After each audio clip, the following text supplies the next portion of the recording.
জান্নাতুন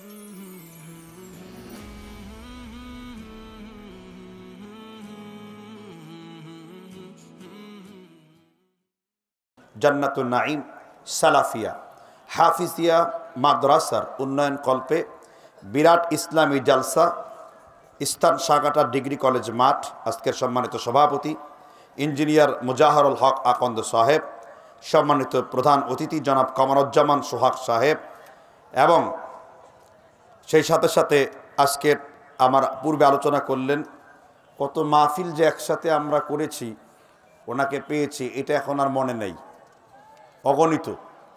আবদুল্লাহ আনসারি ভাই আমাদের বয়সে মুরব্বী এবং পিতার সমতুল্য বলা চলে আর কি। আর মঞ্চভূমিষ্ঠ বিশিষ্ট উলামা একরাম, অধিকারে মুসল্লিয়ানে এজম, আমার সমস্ত মাসলাক ঘরনার দিনপ্রিয় ভাইয়েরা এবং পর্দার অন্তরালে বোনেরা, আমরা যেখানে আসতে পেরেছি এই জন্য সেই রবের দরবারে শুকরিয়া জ্ঞাপন করে বলছি আলহামদুলিল্লাহ। পেছনের লোকদের মনে হয় সাহস কম, সাহস, শক্তি, রুচি তিনটাই কম। আল্লাহর শুকরিয়া আদায় করবে তার বান্দারা অন্তরের সবটুকুন শক্তি উজাড় করে, ঠিক না বেঠিক? সবটুকু শক্তি উজাড় করে বলুন আলহামদুলিল্লাহ। এতে কি লাভ হলো না ক্ষতি হলো? বিশ্বনবী সাল্লাল্লাহু আলাইহি ওয়াসাল্লাম বুখারী শরীফের ভিতরে বর্ণনা করেছেন, ২৭ নম্বর হাদিসের ভিতরে আল্লাহর নবী বলেন, ওয়ান আবি হুরায়রা রাদিয়াল্লাহু আনহু قال قال رسول الله صلى الله عليه وسلم أفضل الذكر لا إله إلا الله أفضل الدعاء الحمد لله। তোমরা পৃথিবীর যত জিকির করেছো আল্লাহর কাছে, সব থেকে প্রিয় জিকির আল্লাহর কাছে হলো লা ইলাহা ইল্লাল্লাহ। আর তোমরা যত ধরনের দোয়া করেছো পৃথিবীতে, এর মধ্যে আল্লাহর কাছে সর্বশ্রেষ্ঠ দোয়ার নাম হলো, একটু জোরে বলেন আলহামদুলিল্লাহ। ইমামে কুরতুবী আত-তাফসীর জামিউল আহকামিল কোরআনের 14 নম্বর পৃষ্ঠাে আলোচনা করেছেন। কাতাবা সুদ্দি রাজি রাহিমাহুল্লাহ আলোচনা করেন আলহামদুলিল্লাহ এই অক্ষর লিখতে 8টা অক্ষর লিখবার প্রয়োজন পড়ে আরবিতে। যখনই আল্লাহর কোনো বান্দা আলহামদুলিল্লাহ বলে, আল্লাহ জাহান্নাম বানায়াছেন একটি, কিন্তু তার স্তর হলো 7টি। আল্লাহ জান্নাত বানায়াছেন একটি, তার স্তর হলো 8টি। যখন আলহামদুলিল্লাহ বলা হয়, 7টা জাহান্নামের স্তর ওই গোলামের জন্য আল্লাহ বন্ধ করে দেন। আল্লাহ 8টা জান্নাতের নিয়ামতের দরজা ওই বান্দার জন্য খুলে দেন।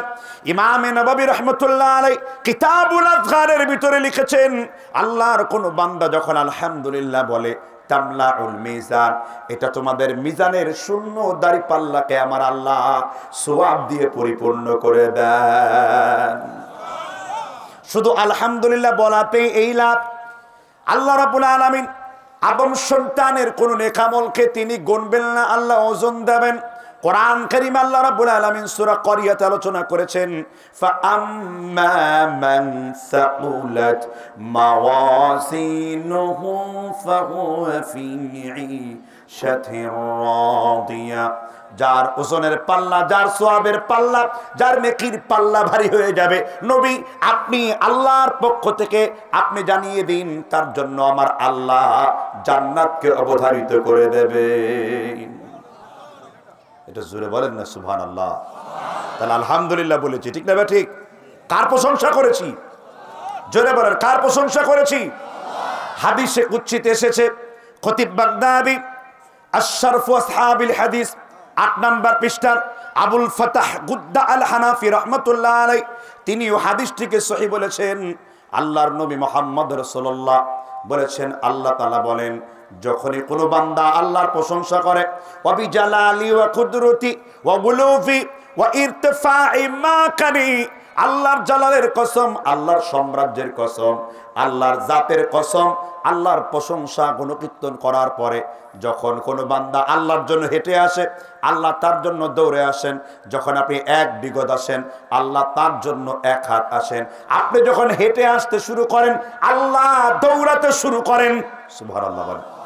এখন এর কাইফিয়ত আমরা জানি না, এই কাইফিয়ত চিন্তা করাও হারাম, এই কাইফিয়ত নষ্ট করা হারাম। এগুলো সব আল্লাহর রহমতের সাথে সম্পর্কিত। এর সম্পর্ক শুধু তাআল্লুক মা আল্লাহ, আল্লাহর সাথেই রয়েছে। আমরা শুধু বাহ্যিক হাদিসের অনুবাদ করতে পারি। কথা কি বুঝতে পেরেছেন কিনা?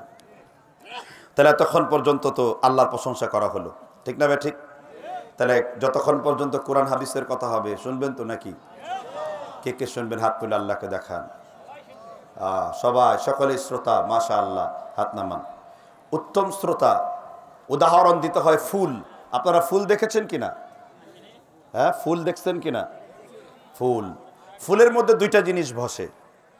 এক, ফুলের মধ্যে মৌমাছি বসে, সে আহরণ করে মধু। আবার ফুলের মধ্যে বল্লা বসে, সে আহরণ করে বিষ।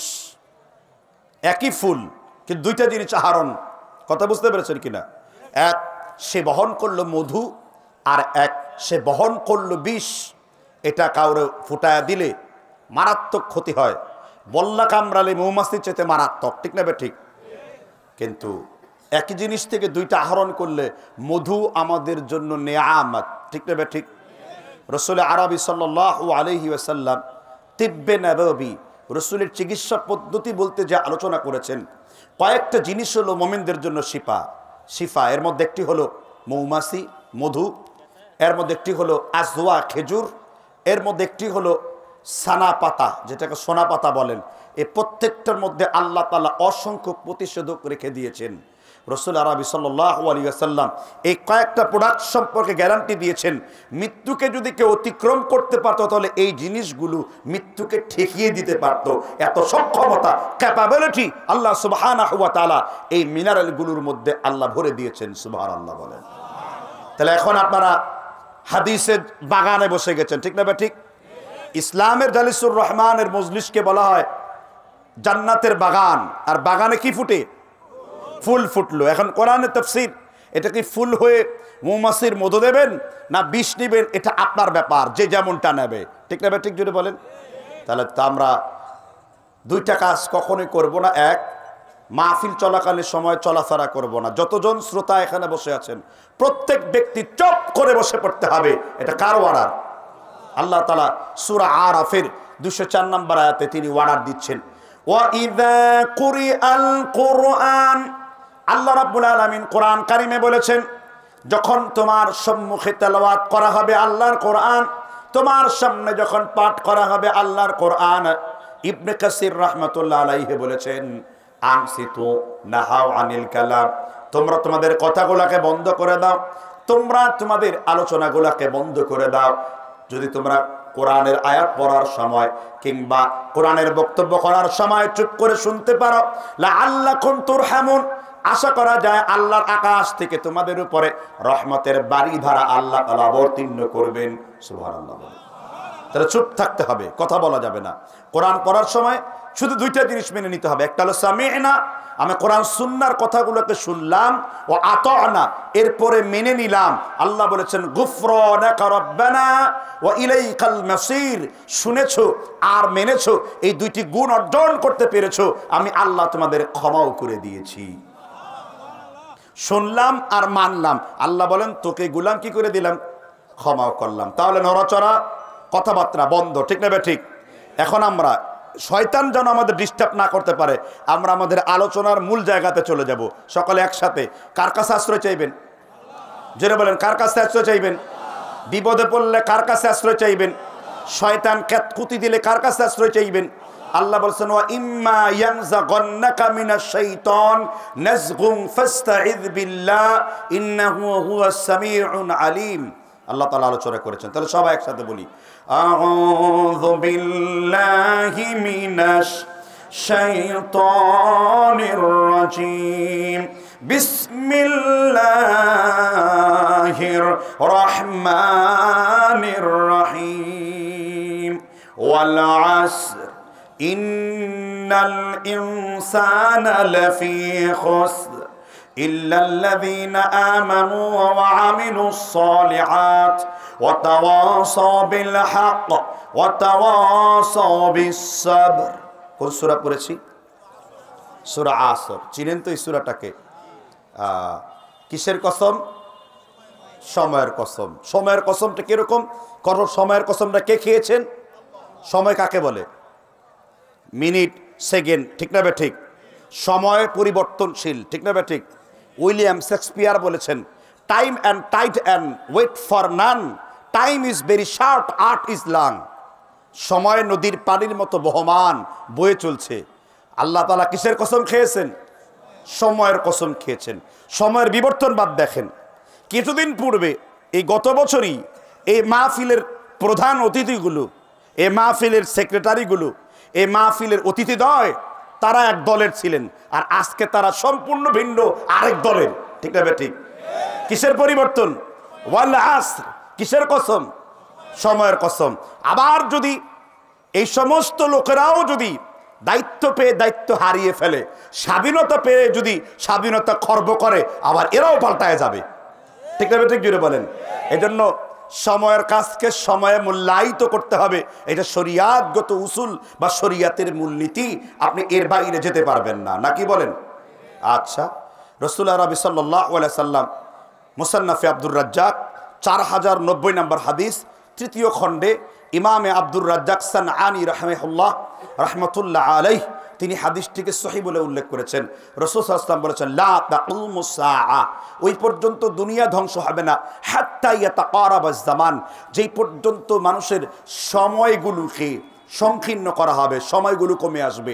এক বছরকে এক মাস মনে হবে, এক মাসকে এক সপ্তাহ মনে হবে, এক সপ্তাহকে এক দিনের মনে হবে।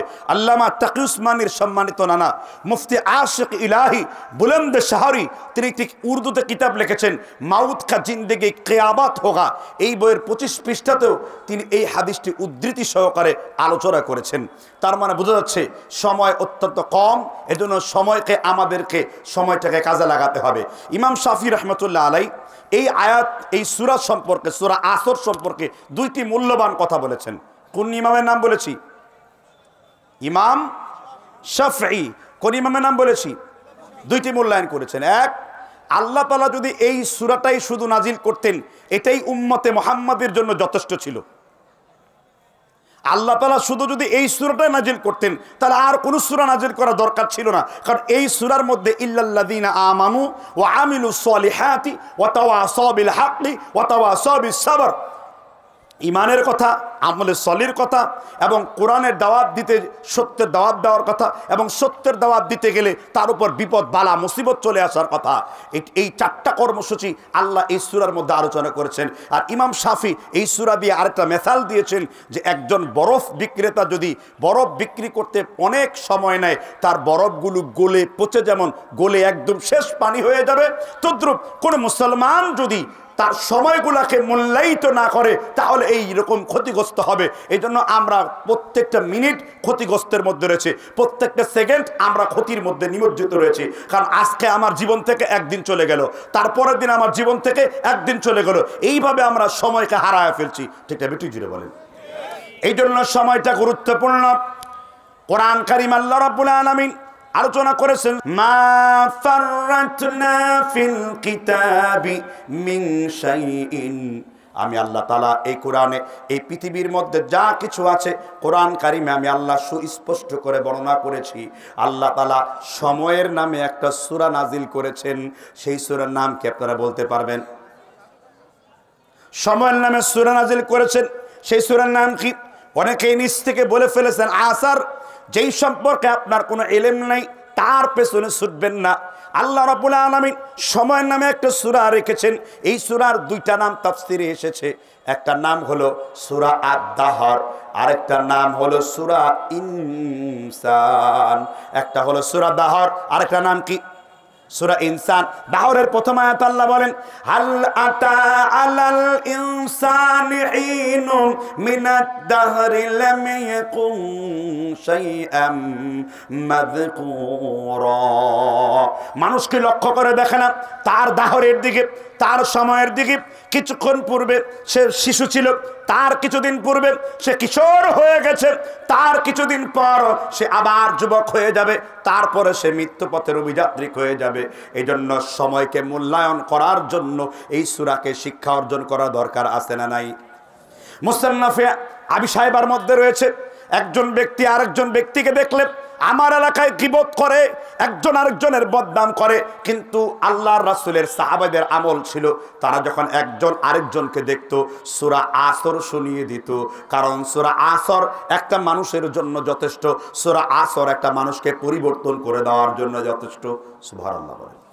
যারা প্রত্যেক ব্যক্তির অবধারিত এই সূরাটা পড়া উচিত এবং এর থেকে শিক্ষা নেওয়া উচিত, নাকি বলেন? দ্বিতীয় অংশে আল্লাহ আলোচনা করেছেন ইন্নাল ইনসানা লাফি খুসর, মানুষ ক্ষতিগ্রস্তের অন্তর্ভুক্ত রয়েছে। কিসের ক্ষতি? অনেক রকমের ক্ষতি। আমি এক একটা করে ক্ষতি বলবো কিনা আজকে আলোচনা করব। এই উম্মতের মধ্যে কারা ক্ষতিকর, কারা ফিতনা, এই দ্বিতীয় অংশের আলোচনায়। এরপরে আমি কিছু আমল দেব, এরপরে আমি আপনাদেরকে বুঝিয়ে দিব যে আপনারা কিসের দাওয়াত মানুষকে দেবেন এবং সেই দাওয়াত দিতে গেলে আপনাদের কি কি হতে পারে। আয়নাঘর, গুমঘর, নির্যাতন ইত্যাদি বিষয়গুলো আলোচনা করে যুগ এবং কালের চাহিদা মাফিক আমি এই আয়াতের তরজমা তাফসীর শেষ করে দেব। কি শুনবেন তো ইনশাআল্লাহ? তাহলে রাজি আছেন তো সবাই? কোরআনে সবাই বসতে পারে না, কোরআনের আলোচনা সবাই নিতে পারে না, কোরআনের ছাত্র সবাই হতে পারে না। কোরআনের ছাত্র ছিলেন ইমাম মালিক রাহমাতুল্লাহ আলাইহি, কোরআনের ছাত্র ছিলেন ইমামে আজম আবি হানিফা রাহিমাহুল্লাহ, কোরআনের ছাত্র ছিলেন মহামতি চার ইমামগণ। সুবহানাল্লাহ বলেন। আপনারা সবাই কোরআনের ছাত্র হতে পারবেন না। কি আপনারা কোরআনের ছাত্র হতে চান না? আমি তো নিজে অধম, কোরআনের ছাত্রত্ব করে নিজের জীবনটাকে ওয়াফ করতে চাই, নিজের জীবনটাকে কোরবানি করতে চাই, নিজের জীবনটাকে আল্লাহর রাস্তায় বিলিয়ে দিতে চাই। ঠিক আপনারা পারবেন তো ইনশাআল্লাহ? আমাদের পুরা জীবনটা, কিছুদিন পূর্বেও বাংলাদেশে তাফসির মাহফিল করার মধ্যে 144 দেওয়া হয়েছে। অনুমতির প্রয়োজন ছিল। মানুষ বিভিন্ন কিছু করত, যাত্রা করত, পালা করত, গান করত, তার অনুমতির প্রয়োজন পড়তো না। কিন্তু মাহফিল করতে গেলে অনুমতি দরকার পড়তো। আর এখন পুলিশ অফিসারদের কাছে গেলে বলে কোরআনের মাহফিল করতে এখন আর কোনো অনুমতির প্রয়োজন নাই, কারণ যিনি বাধা দিবেন তিনি প্যাকেটবন্দি হয়ে ভারত পালায় গিয়েছেন। ঠিক না? ঠিক জোরে বলেন। এখন আর কোনো অনুমতির দরকার নাই। আছে আল্লাহর জমিনে আল্লাহর দানা আল্লাহর পানি খাবো, সেখানে কোনো অনুমতির প্রয়োজন পড়ে না।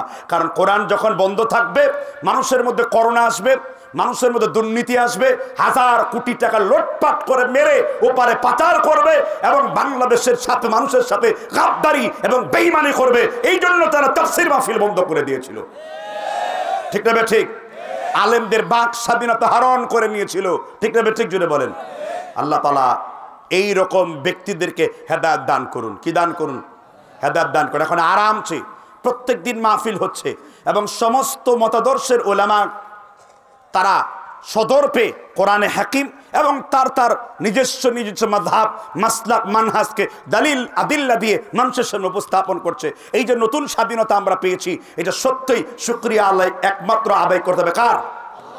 আর মানুষের মধ্যে শুকরিয়া আদায় করতে হবে ওই সমস্ত ছাত্র ভাইয়েরা যারা তাদের নিজের জীবনকে আল্লাহর রাস্তায় বিলিয়ে দিয়ে একটি জালেম ফ্যাসিবাদ থেকে মুক্তি দিয়েছে।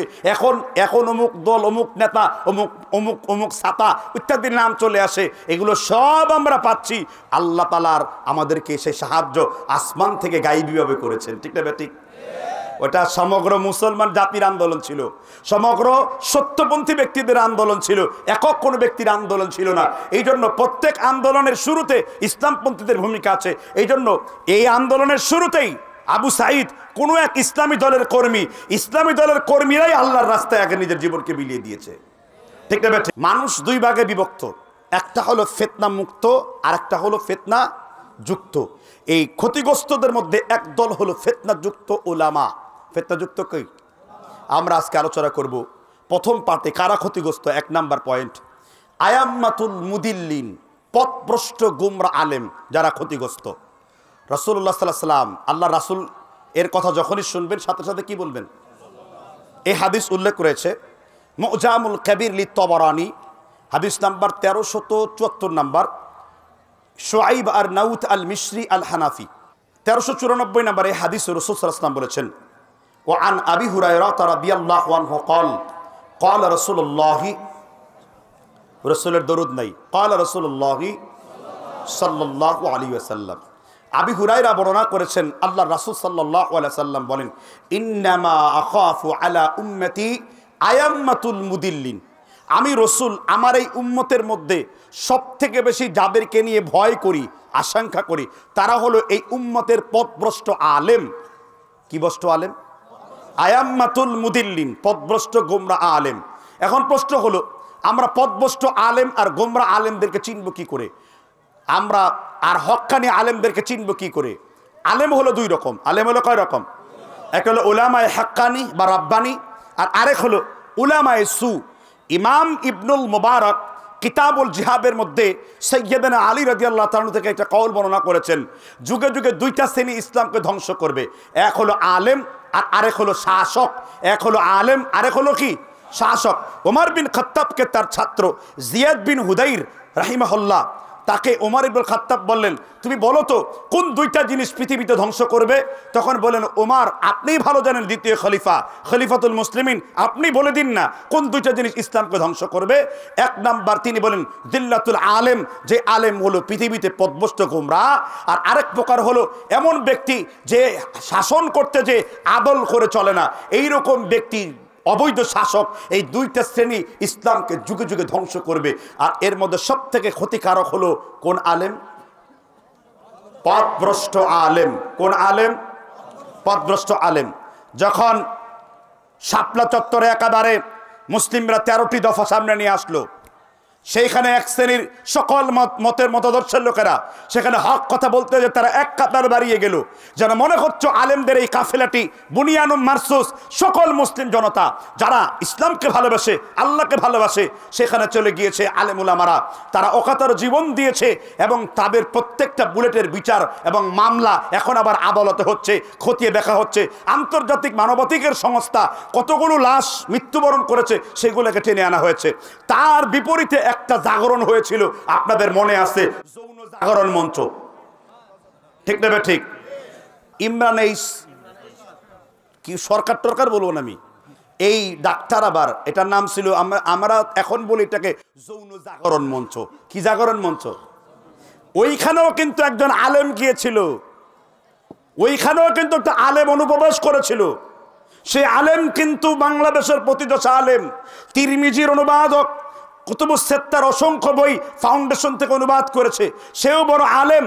কিন্তু আলেম হওয়ার পরও আয়াম্মাতুল মুদিল্লিন, যেহেতু তার আওয়াজ হকের সাথে করেনি, যেহেতু তার আওয়াজ তৌহিদের সাথে করেনি, যেহেতু তার আওয়াজ কুফফারদের বিরুদ্ধে করেনি, যেহেতু তার আওয়াজ নাসারাদের বিরুদ্ধে করেনি, যেহেতু তার আওয়াজ তৌহিদবাদী হাজার লক্ষ কোটি হাফেজে কোরআন মুফতি আজমদের পক্ষে হয়নি, তার আওয়াজ হয়েছিল গণজোয়ারের সেই যৌন জাগরণ মঞ্চের। এই জন্য আমরা ফরিদউদ্দিন মাসউদকে বয়কট করেছি, তার সর্বোচ্চ শাস্তি দাবি করছি, ঠিক কিনা বলুন? কারণ ওলামা একরাম দুই রকম হতে হবে। আর এই সমস্ত পথভ্রষ্ট গুমরা আলেম ভালোর পথে আছে না ক্ষতির মধ্যে রয়েছে? কথা কি ক্লিয়ার বুঝতে পারছেন? হাদিসের দৃষ্টিকোণ থেকে কাদেরকে নিলেন দেখলেন এরকম। এখন আরেকটা হাদিস রয়েছে, হাদিসের সহিহ জয়ীফ আমি বলবো না, যেহেতু হাদিসটি আমল সংক্রান্ত নয়, আহকাম সংক্রান্ত নয়, হাদিসটি বাস্তবতা সংক্রান্ত মিল রয়েছে। বাইহাকিতে রয়েছে 1014 নম্বরে মিশকাতুল মাসাবিহ কিতাবুল ইলম হাদিসটি উল্লেখ রয়েছে। বলবো কিনা? রাসূলের শ্রেষ্ঠ জামতা কে? এটা একটা মারাত্মক ভুল শিয়াদের আকীদা। যখনই রাসূলের শ্রেষ্ঠ জামতা বলা হবে, আগে কার নাম আসবে? ওসমান। আগে কার নাম আসবে? ওসমান। আগে কার নাম আসবে? তারপরে কার নাম আসবে? ওই যে খুতবা দেয় না, আস্তাকহুম হায়াআন ওসমান ওয়া আকদাহুম আলিয়্যু, বলে না, আরহামু বি উম্মতি উম্মতি আবি বকর ওয়া আশাদ্দুহুম ফি আমরিল্লাহি উমর। পরে তো সানি খুতবায় পড়ে আমার মাযহাবি হানাফি ভাইরা, পড়ে না? আচ্ছা, তো তারপরে হলো আলী রাদিয়াল্লাহু তাআলা আনহু। হাদিস হলো এই, দেখেন বুঝাচ্ছি, রাসূল বলেছেন লা ইয়াবকা মিনাল ইসলামি ইল্লা ইসমুহু, কিয়ামতের পূর্বে ইসলামটা শুধুমাত্র নামে মাত্র থাকবে। কি মাত্র থাকবে? কোরবানি করতে গেলে ইসলাম রয়েছে, রোজা রাখতে গেলে ইসলাম রয়েছে, হজ করতে গেলে ইসলাম রয়েছে, টুপি পড়তে গেলে ইসলাম রয়েছে, বিয়ে শাদী করতে গেলে ইসলাম আর রয় নাই, অর্থনীতিতে ইসলাম নাই, সমাজনীতিতে ইসলাম নাই, ভূগোলের মধ্যে ইসলাম নাই, রাষ্ট্রীয় ব্যবস্থায় ইসলাম নাই, বিচার ব্যবস্থায় ইসলাম নাই, ফৌজদারিতে ইসলাম নাই, দণ্ডবিধিতে ইসলাম নাই। কিন্তু মানুষ এটা কালেমা পড়ে জিকির করছে, কালেমা পড়ে ইসলামের দোহাই দিচ্ছে, কালেমা পড়ে অনেক লোক 5 পয়সার ভিক্ষার থলি ঝনঝন করে ঝুলাচ্ছে, ঠিক না? বেঠিক জুড়ে পারে। লা ইয়াবকা মিনাল ইসলামি ইল্লা ইসমুহু, ইসলামের নামটা শুধুমাত্র নামে মাত্র আছে। আছে না বর্তমান সমাজে? যে বলেন আছে না বর্তমান সমাজে? ইসলামটা নামে মাত্র আছে কিনা? এখন যদি বলেন চুরি করলে তার শাস্তি দিব, আপনি কি ইসলামের আইনে দিতে পারবেন? ডাকাতি করলে তার শাস্তি দিব, আপনি কি ইসলামের আইন দিতে পারবেন? আপনি থেকে সূরা মায়াদা বের করলেন 33 নম্বর আয়াত, ইন্নামা জাযাউল্লাযীনা ইউহারিবুনা ওয়া রাসূলা ওয়া ইয়াসআউনা ফিল আরদ ফাসাদান, যারা জমিনের মধ্যে সন্ত্রাস করবে তার বিপরীত অঙ্গগুলো কেটে দাও, এটা আপনি পারবেন না। এখন জেনা করলো একজন, তারে কি আপনি কোরআনের আইনে বিচার করতে পারবেন? আপনি কি সূরা নূরের 1 নম্বর আয়াত পড়ে বলতে পারবেন আয-যানিয়াতু ওয়াজ-যানি ফাজলিদু কুল্লা ওয়াহিদ মিনহুমা মিয়াতা জালদা? সহিহ বুখারীর হাদিস কেনে বলতে পারবেন তুমি যেহেতু বিবাহিত অবস্থা ব্যভিচার করেছো, তোমাকে এখন রজম করে পৃথিবী থেকে বিদায় করব, কিংবা তুমি অবিবাহিত অবস্থা ব্যভিচার করেছো 100 দুররা তোমাদেরকে মেরে এলাকা থেকে ভাগিয়ে দেব। হানাফি মাযহাব মতে, সালাফিদের মতে 100 দুররা মারার পাশাপাশি 1 বছর নির্বাসনে থাকবে। আর বাহরুর রায়ক অর্থাৎ হানাফি মাযহাবের ফতোয়া অনুযায়ী সে 100 দুররার আঘাতপ্রাপ্ত হবে, যেহেতু কোরআন কারিমে 100 দুররার কথা বলা হয়েছে। তাকে আপনি ছড়িয়ে দিলেন। এখন এই বিধানগুলো নামে মাত্র আছে, কিন্তু সমাজে কি প্রতিষ্ঠিত আছে? তাহলে রাসূল বলে গেছেন লা ইয়াবকা মিনাল ইসলামি ইল্লা ইসমুহু, ইসলামের নামটা শুধুমাত্র নামে মাত্র থাকবে। ঠিক না? ঠিক। এরপর দ্বিতীয় অংশ রাসূল বলেছেন ওয়ালা ইয়াবকা মিনাল কুরআনি ইল্লা রাসমুহু, কোরআনের অক্ষরটা শুধুমাত্র থাকবে। কোরআনের কিটা থাকবে? অক্ষর।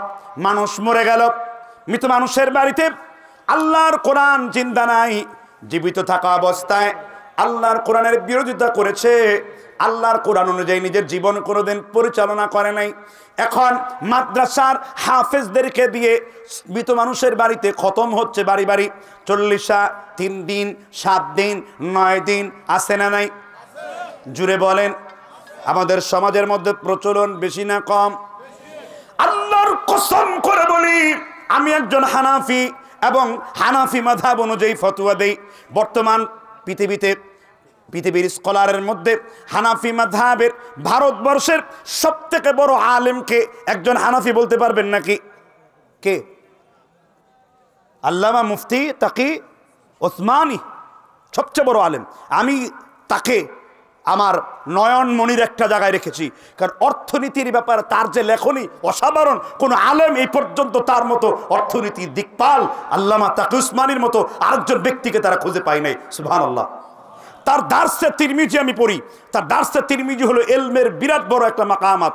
সেখানে অনেক এলমি আলোচনা করেছেন, ফিকহি মাকালাত লিখেছেন। 4th খণ্ড 113 নম্বর পৃষ্ঠায় আল্লামা তাকি ওসমানী স্পষ্ট ফতোয়া দিয়েছেন, মৃত মানুষকে উল্লেখ করে যে 3 দিন 4 দিন 5 দিন 6 দিন 40 হয়, কোই মুতানাফফাস দলিল কে সাথ, কোনো শক্তিশালী দলিল যারা এগুলো পাওয়া যায় না, উসকা নাম নিশানা কবি নেই মিলতা, তার কোনো অস্তিত্ব পাওয়া যায় না। বরং শ্রীমদ্ ভগবত গীতার মধ্যে মৃত মানুষ খাওয়াবার একটি শ্লোক পাওয়া গেছে। তারা শ্রীমদ্ ভগবত গীতা মন্ত্র নাম্বার 441 উল্লেখ করেছে, তারা মৃত মানুষকে কেন্দ্র করে তারা শ্রাদ্ধ করে। এখন আমাদের করণীয় কি? মৃত মানুষের জন্য যদি আমরা কোনো সোয়াব অর্জনের জন্য চাই, তাহলে আমরা মাদ্রাসার গোরাবা যে ফান্ড রয়েছে তাকে দিয়ে দিব। আপনার বাহিরের যে প্রতিবেশী রয়েছে দরিদ্র, তাকে দরিদ্র বিমোচনের জন্য ওই পরিমাণ টাকা সোয়াবের নিয়ত দিয়ে দিলে এই সদগায়ের সোয়াব সরাসরি আপনার পিতার জন্য দিলে পিতা পাবে, মায়ের জন্য দিলে মা পাবে, বোনের জন্য দিলে বোন পাবে। সুবহানাল্লাহ। তাহলে লা ইয়াবকা মিনাল কুরআনি ইল্লা রাসমুহু, কোরআনের অক্ষরগুলো শুধু আছে। ঠিক না? ঠিক। যেমন একটু উদাহরণ দেব, আমাদের সে মুরব্বীরা সব পড়তে পারে, তারাবি 8 রাকাত না 20 রাকাত, মারামারি কিলাকিলি ঝগড়া। ঠিক না? ঠিক। তারপরে আমি বুকে হাত বাঁধবো না, আমি জোরে বলবো না, আস্তে বলবো, এই নিয়ে ঝগড়া। আলহামদুলিল্লাহ 2টা পক্ষ আছেন, ঝগড়া বন্ধ করে দুই পক্ষ নিয়ে যেটা সঠিক সেটার উপর আমল করেন। সে তার ইস্তিহাদ ফলো করেছে, সে তার ইস্তিহাদ ফলো করেছে। কেউ রাফা বিহা সাউতাহু, কেউ খাফাদা বিহা সাউতাহু, কেউ জোরে বলেছে, কেউ আস্তে বলেছে, কিন্তু 2 দলের দলিল রয়েছে, এগুলো ইস্তিহাদি ভুল।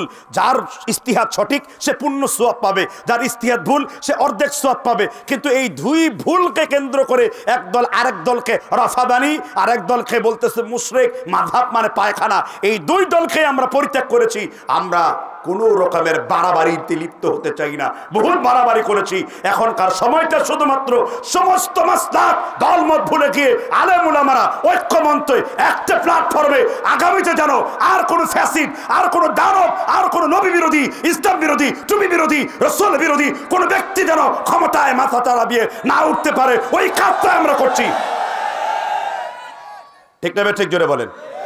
আমরা সেই দিকে মুসলিম জাতিকে আমরা ঐক্যবদ্ধ করার চেষ্টা করছি। তাহলে ওয়ালা ইয়াবকা মিনাল কুরআনি ইল্লা রাসমুহু, কোরআনের নামটা শুধুমাত্র থাকবে। এই যে দেখেন না আমাদের শিক্ষা ব্যবস্থাতে কি করা হয়েছিল, আমাদের ষষ্ঠ থেকে দশম শ্রেণী পর্যন্ত প্রত্যেক বইকে নিষিদ্ধ করা হয়েছে। কেন? ইসলাম ধর্ম শিক্ষার মধ্যে মূর্তির ছবি পাওয়া যাচ্ছে। নাউযুবিল্লাহ, মাআযাল্লাহ। ঠিক না ঠিক? তারপরে গুগল কপি বিজ্ঞানী বিশিষ্ট লুচ্চার সম্রাট জাফর ইকবাল, তাকেও জাগা মতো ধরা হবে। ঠিক না ঠিক? কারণ ইউনিভার্সিটিগুলোতে নোংরা নাপাক বানিয়ে ফেলেছিল। আজকে আমাদের আব্দুল্লাহ ভাই, আমাদের আবরার ভাই, আমরা বিভিন্ন ইউনিভার্সিটিগুলোতে ইসলামের দাওয়াতি কাজ দিচ্ছি। যে ইউনিভার্সিটিতে কোরআন পড়া নিষিদ্ধ ছিল, নতুন ভিসি এসে সেখানে কোরআন পড়িয়ে ইউনিভার্সিটি উদযাপন করছে। সুবহানাল্লাহ বলেন। তাহলে এগুলোই তো কোরআন, আমরা তো চাই এভাবে কোরআনের বিজয় হোক। মনে রাখবেন সামনের দিনগুলো ইসলামপন্থীদের জন্য শুভ, যদি ইসলামপন্থীরা নিজেরা ঐক্যবদ্ধ থাকতে পারে এবং নিজেরা যদি নিজের মতাদর্শগত দ্বন্দ্বগুলা ঘরের মধ্যে সেরে নেয়। আর তার বিপরীতে যদি আমরা কাফের, নাস্তিক, মুরতাদ, হিজবুত তাওহীদ, কাদিয়ানী, আহলে কোরআন, মুনকিরিন হাদিস, ফিরকা বাতিলা, তারপরে মাজার পূজারি, পীর পূজারি, মুলহিদ, মুশরিকদের বিরুদ্ধে যদি আমরা একত্রিত হই, তাহলে বিজয় অবশ্যই আমাদের আসবে, নাকি বলেন? কিন্তু সেই বিজয় আসার জন্য আল্লাহ শর্ত দিয়েছেন, বুনিয়ান মারসুস হওয়ার জন্য, সীসাডালা প্রাচীর হওয়ার জন্য, আর কোরআনের ছাত্র হয়ে যাওয়ার জন্য। যেই দলের কর্মসূচিতে কোরআন নাই, যেই দলের আদর্শে কোরআন নাই, ওই দল হলো শয়তানের দল। ঠিক না ঠিক জোরে বলেন। এই ফতোয়া দিয়েছেন কে? আসমান থেকে আল্লাহ। কি বলেছেন? ওয়ামাই ইয়াবতাগি গায়রাল ইসলামি দীনান ফালাই ইকবালা মিনহু ওয়া হুয়া ফিল আখিরাতি মিনাল খাসিরিন। কেউ যদি ইসলাম ছাড়া অন্য কোনো মতাদর্শ, ইসলাম ছাড়া অন্য কোনো জীবন আদর্শ মেনে নিতে চায়, আল্লাহ তাকে ক্ষতিগ্রস্ত করবেন। আল্লাহ রাব্বুল আলামিন কোরআন কারিমে জানিয়ে দিয়েছেন, ইন্নাদ দীনা ইনদাল্লাহিল ইসলাম, আল্লাহর কাছে মনোনীত ধর্ম জীবন ব্যবস্থার নাম হলো ইসলাম। এবার আমরা প্রশ্ন করলাম, ইসলাম ছাড়া অন্য কোনো তন্ত্রমন্ত্রে বিশ্বাস করা যাবে কিনা? ভারতীয় তন্ত্রমন্ত্রে বিশ্বাস করা যাবে কিনা? আমেরিকার তন্ত্রমন্ত্র বিশ্বাস করা যাবে কিনা? কোরআন বলল না না, আমি আল্লাহ ছাড়া অন্য কোনো তন্ত্রমন্ত্র চলবে না। কোরআন কারীম জানিয়ে দিয়েছে, আফা গায়রা দীনিল্লাহি ইয়াবগুনা ওয়া লাহু আসলামা মান ফিস সামাওয়াতি ওয়াল আরদ। সুবহানাল্লাহ বলেন। আসমান আর জমিন তোমরা যত মতাদর্শ দেখতে পেয়েছো কিনা, আমি আল্লাহ অন্য কোনো মতকে গ্রহণ করব না। ইসলাম ছাড়া বাকি সব মত আল্লাহ বাতিল করে দিয়েছেন। সকল কমিউনিজম, সেকুলারিজম, গণতন্ত্র সব গোষ্ঠী শুদ্ধবাদ। একমাত্র ইসলাম ছিল, ইসলাম থাকবে, ইসলাম থাকতেই হবে মাদিন ইলা ইয়াউমিল কিয়ামা। কোন পর্যন্ত? কিয়ামত পর্যন্ত। সুবহানাল্লাহ বলেন। এবার দ্বিতীয় অংশ আসেন, ওয়ালা ইয়াবকা মিনাল কুরআনি ইল্লা রাসমুহু, কোরআনের অক্ষরটা শুধু থাকবে। রমজান মাস কোরআনের মাস, গল্প চলে, আমার মেয়ে 14 খতম, আমার ছেলে 20 খতম, আর আমি নিজেই খতম। আমাদের সেই গল্প পড়া হয় কিনা জুড়ে বলেন। তাহলে ইসলামটাকে, কোরআনটাকে শুধু ধর্মের বই, কোরআনটাকে শুধু দোয়া ইউনুস খতমের বই, কোরআনটাকে শুধুমাত্র মরা বাড়ির খতম খাওয়ার বই, আর কোরআনটাকে শুধুমাত্র মসজিদ মাদ্রাসায় দরগায় বন্দি রাখবেন না। কোরআনকে একেবারে পৃথিবীর সব জায়গায় ছড়িয়ে দিতে হবে। ঠিক না বেটে জুড়ে বলেন। এই জন্য কবি ইকবাল সুন্দর করে বলেছেন, মাগরিবি কি ওয়াদিয়াম গুদি আদান হামারি, মাগরিবি কি ওয়াদিয়াম গুদি আদান হামারি, थमथा न था किसी से सयाल रवा हमारा। মুহাম্মদ রাসূলুল্লাহ মক্কা নগরীতে কোরআনের যে বাতি জ্বালিয়েছিল, তার আওয়াজ এত দূর পর্যন্ত পৌঁছেছিল, ইতালির সিসিল বন্দর পর্যন্ত আল্লাহ তার কোরআনের বাণীকে পৌঁছে দিয়েছিলেন। এই জন্য রাসূল বলেছেন, আউয়ালু জাইশিম মিন উম্মতি ইয়াগসুনাল বাহরা ফাকাদ আউজাবু। কেউ যদি ইউরোপের বিরুদ্ধে ইতালির যুদ্ধে অংশগ্রহণ করে আর সে যদি মৃত্যুবরণ করে, আল্লাহ তার জন্য জান্নাতকে ওয়াজিব করে দেবেন। সহিহ বুখারী কিতাবুল মাগাজি 4090 নম্বর হাদিস, ফাতহুল বারি ইবনে হাজার আসকালানি 3য় খণ্ড 148 নম্বর পৃষ্ঠা হাদিসটি দ্রষ্টব্য রয়েছে। তাহলে আজকে বুঝতে পারলাম কিয়ামতের পূর্বে শুধুমাত্র কোরআনটা কি হিসেবে থাকবে? অক্ষর হিসেবে থাকবে। তাহলে আমাদের কি উচিত কোরআনটা, আল কোরআনের আলো কোথায় কোথায় জ্বলবে? জোরে বলেন। আগে চলতো এলাকার মধ্যে কি আল কোরআনের আলো ঘরে ঘরে জালো, কিন্তু এখন স্লোগান পাল্টায় বলতে হবে আল কোরআনের আলো সংসদে জালো, কোরআন যখন নাজিল হলো কেটে গেল মনের কালো। ঠিক তবে ঠিক, তাহলে আল কোরআনের আলো, সুবহানাল্লাহ বলেন, আল কোরআনের আলো। কেন সংসদে জ্বালাবো? কারণ সংসদ হবে আইন, পার্লামেন্টের স্থান। কোরআন দিয়ে যদি সমাজ চলে, কোরআন দিয়ে যদি অর্থনীতি চলে, কোরআন দিয়ে যদি জাকাত ভিত্তিক চলে, কোরআন দিয়ে যদি মহিলাদের কাপড় চোপড়ের শালীনতা ফিরে আসে, তাহলে ব্যভিচার বন্ধ হবে, দারিদ্রতা বিমোচন হবে, দেশ দুর্নীতিমুক্ত হবে। রাসূল এই জন্য 23 বছর কোরআন প্রতিষ্ঠিত করেছেন, দুর্নীতিমুক্ত একটি সমাজ উপহার দিয়েছেন। বলেছেন মদিনার দরজা খুলে ঘুমাবে, কোনো লোক চুরি করতে যাবে না, কারণ তাদের মাথার উপর অভিভাবক কে আছে?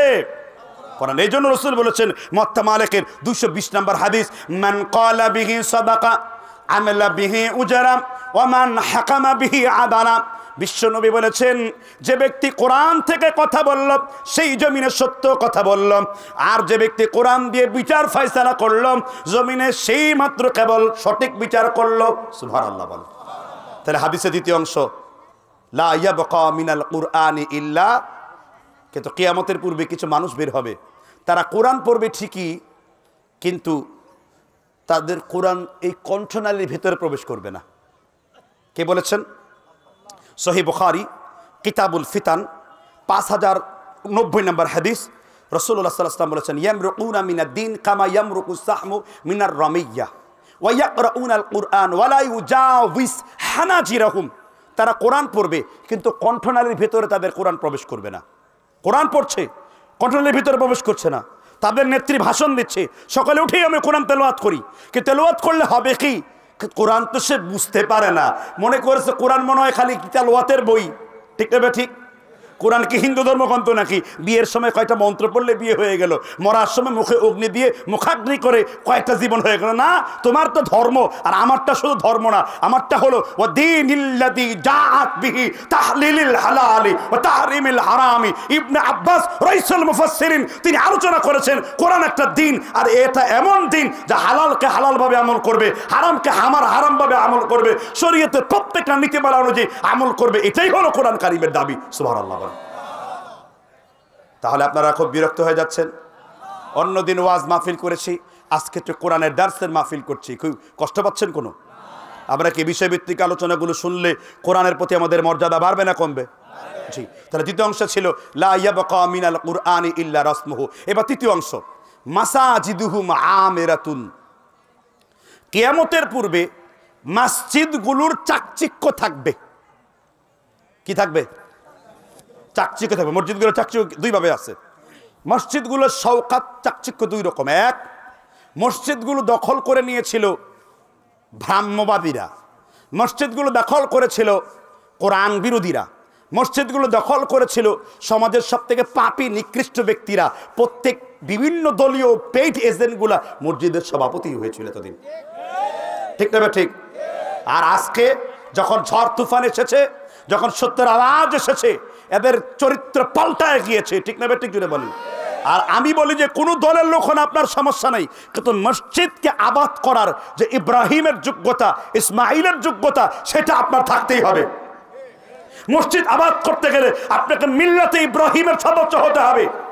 মসজিদগুলো আবাদ প্রথম করেছিলেন দুইজন নবী, একজন ইব্রাহিম, আরেকজন কি? তাহিরা বাইতিয়া লিত্তাইফিন ওয়াল আকিফিন রুকআইস সুজুদ। আল্লাহর ঘর মসজিদগুলোকে তাওয়াফ করার জন্য, রুকু করার জন্য, সাজদা করার জন্য আল্লাহর ঘর মসজিদটাকে পবিত্র করে দাও। কিন্তু আজকে মসজিদের মধ্যে ঢুকেছি, মসজিদে চাকচিক্য আছে, মসজিদে 6 তালা ফ্যান আছে, এসি রয়েছে, কিন্তু মসজিদগুলো আজকে হেদায়েত শূন্য রয়েছে। আর পৃথিবীতে এমন কোনো আজীব ঘটনা ঘটে নাই যেই দেশের মসজিদের ইমাম পর্যন্ত লুকিয়ে যায় ক্ষমতা পাওয়ার জন্য, পরে মারামারি পর্যন্ত করে বাইতুল মুকাররমে একটা যুদ্ধ হাঙ্গামা বাবা দেয়। ঠিক না ঠিক? হয়েছিল কিনা বলেন, হয়েছিল কিনা? মাসজাদ শব্দের অর্থ কি? মসজিদ কেন বলা হয় বলেন তো? লিসানুল আরব শব্দার্থ নাম্বার 4044 নাম্বার। মাসজাদ বলা হয় এই কপালের ললাটের জায়গাটাকে। যেহেতু আমরা এই ললাট কপাল দিয়ে কাকে সেজদা করি? কবি শায়ের বলেছেন, যখন আমরা গুলিস্তা বস্তা পড়তাম, अपना हस्ती मिटा दे, अपना हस्ती को मिटा दे अगर कुछ मर्तबा चाहो। সেজদা করেছি আল্লাহর জন্য, আমার যত অহংকার ছিল মাটির সাথে আমি সব অহংকারকে মিটিয়ে দিয়েছি, এখন আর আমিও নাই আর পৃথিবীর কোনো কিছু নাই। ওয়া ইবাদুর রহমানিল্লাযীনা ইয়ামশুনা আলাল আরদ, রহমানের বান্দা যখন জমিনের উপর চলবে, রহমানের বান্দা কোনো গর্ব করে জমিনে চলবে না, কারণ আল্লাহ তাআলা একমাত্র অহংকারকারী। অহংকার শুধু আল্লাহর ক্ষেত্রে মানায়। আল কিবরিয়া রিবিয়াই, অহংকার হলো আল্লাহর গায়ের চাদর। অহংকার কার গায়ের চাদর? আল্লাহর গায়ের চাদর। আল্লাহ তাআলা বুঝবার তৌফিক দান করুন। এবার আসেন, প্রথম পয়েন্টে ছিলাম মাসাজিদুহুম আমিরাতুন হিয়া খারাবুম মিনাল হুদা উলামাহুম শাররুন। আর পৃথিবীর মধ্যে সবথেকে খারাপ যে জীবটা থাকবে সে হবে উলামায়ে সু, অর্থাৎ বাজে আলেম, ভণ্ড আলেম। তারা মসজিদগুলা এরকম ভাবে রাখবে। এটার কারণ কি? এটার কারণ হলো খারাপ এবং ভণ্ড আলেম তারা সমাজের মধ্যে চষে বেড়াবে। তাহলে আমরা যে প্রথম অংশে ছিলাম ইন্নাল ইনসানা লাফি খুসর, মানুষ কিসের মধ্যে রয়েছে? মানুষ কিসের মধ্যে রয়েছে? ক্ষতিগ্রস্তের মধ্যে রয়েছে।